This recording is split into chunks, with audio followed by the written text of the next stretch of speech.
Sweet chariot, coming forth to carry me home, sweet Lord. A story of life after death, the rich man and Lazarus.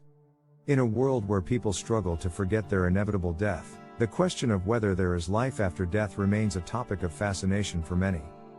The Bible tells us that we were made in the image of God, and our soul can no more cease to exist than God could cease to exist.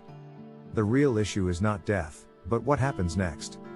In a story told by Jesus, he pulls back the curtain between hell and heaven, giving us a glimpse into the afterlife.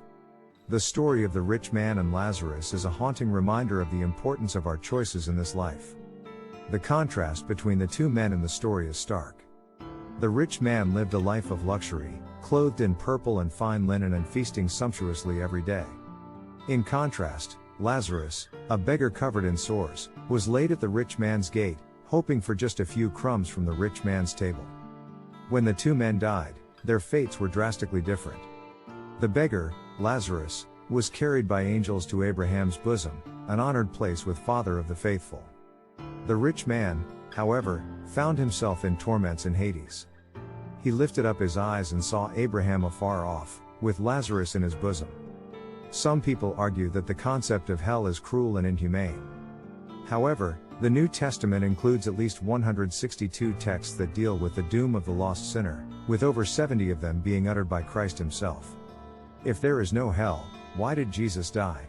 If there is no hell, then the crucifixion was the blunder of the ages. The Bible tells us that hell is a place of self-inflicted torment, not torture, and that it is a place of physical misery.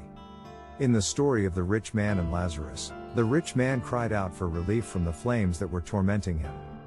The story of the rich man and Lazarus is a powerful reminder of the importance of our choices in this life.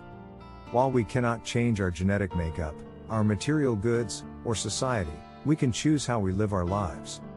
The Bible tells us that the fate of our souls will exist somewhere throughout all eternity. So, we must choose wisely.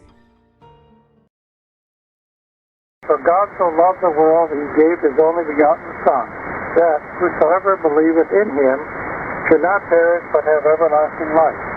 For God sent not his Son into the world to condemn the world, so that the world through him might be saved.